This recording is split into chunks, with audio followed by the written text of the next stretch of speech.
السلام عليكم خوتي العزاز، كنتمنى تكونوا بخير وعلى خير وبافضل حال.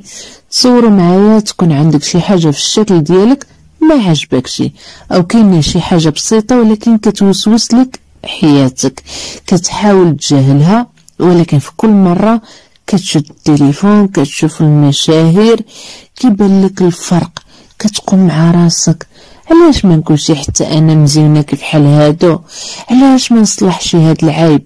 ووسط هاد الوسوسه كتلقى الفرصه قدامك، شخص معروف كيقول لك انا غادي نبدل لك حياتك ونخليك احسن من اي وقت فات. كتحلم كتحس بالاثاره، ولكن واش كتعرف ان حياتك ممكن تقلب فجأة؟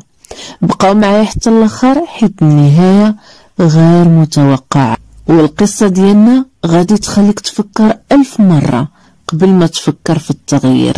خوتي العزاز، ما تنساوش تعملوا لايك، بارطاجيو القصه مع صحابكم، وخليو لي الراي ديالكم في التعليق. شنو موقفك من عمليه التجميل؟ وما نزيدش نطول عليكم، ويلا نسمعوا القصه.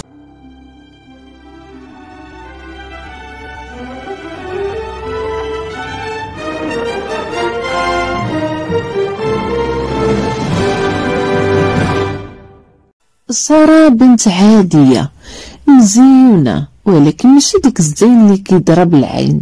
كانت كتحاول تكون واثقة في راسها، ولكن كاين مشكل واحد ديما كان كينقص من الثقة ديالها، وهو النيف ديالها.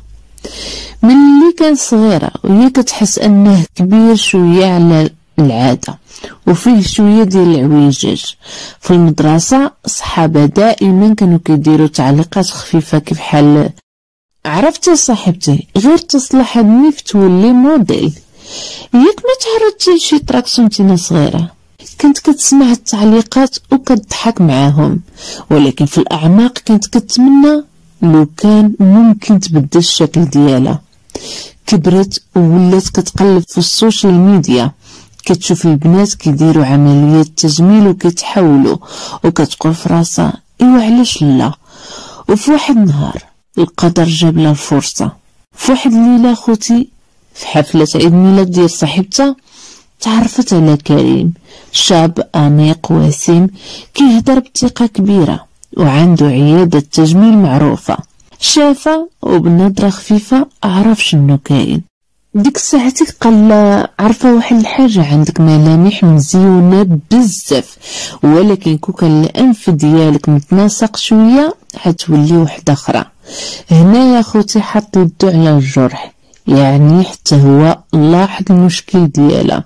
كريم بدا كيهضر لها على العمليه ديال التجميل وكيفاش كاين طرق حديثه وسهله وما كاين حتى خطر. بقى كيقول لها راه الزبائن ديالي كلهم كيخرجوا فرحانين من عندي، والنتائج كتكون طبيعيه، والعمليه غير صغيره ما فيها حتى شي حاجه ديال الخوف ولا الخطر. ساره في ديك اللحظه حست ان الحل قدامها وما خصها حتى شي حاجه غير شويه ديال الشجاعه. رجعت من الدار وقلبت كتر على عمليه التجميل، شافت صور قبل وبعد وبان الفرق كبير.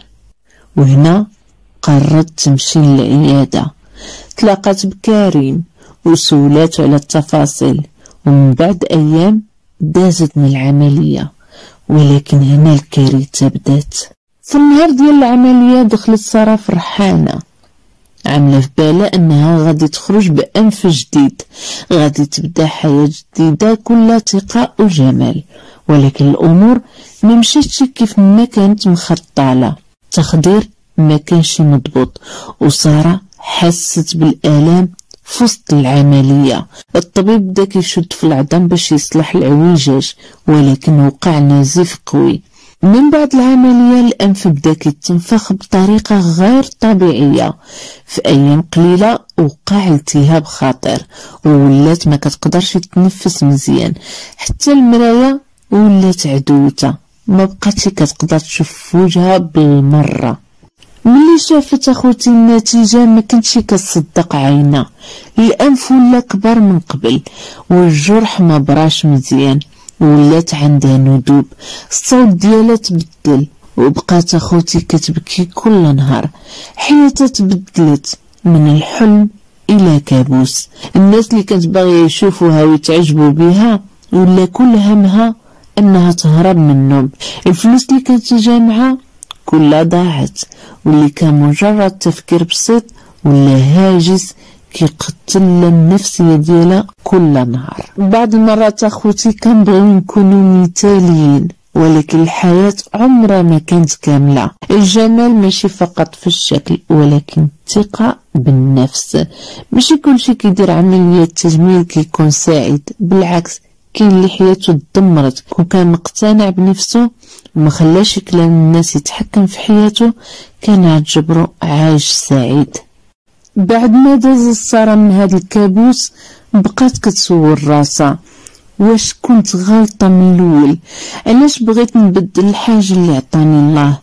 وهنا تفكرت الحديث النبوي الشريف اللي كيهضر على الناس اللي كيبغيو يغيروا في خلق الله بدون سبب ضروري. النبي صلى الله عليه وسلم قال: لعن الله الواشمات والمستوشمات والمتنمصات والمتفلجات للحسن المغيرات خلق الله. رواه البخاري ومسلم. بمعنى أن الإسلام كيحذر من تغيير الشكل فقط باش نبانو يعني مزيونين في عين الناس، حيث الجمال الحقيقي هو اللي كاين داخل ديالنا، في الأخلاق ديالنا، في القناعة ديالنا، ماشي غير في الشكل الخارجي.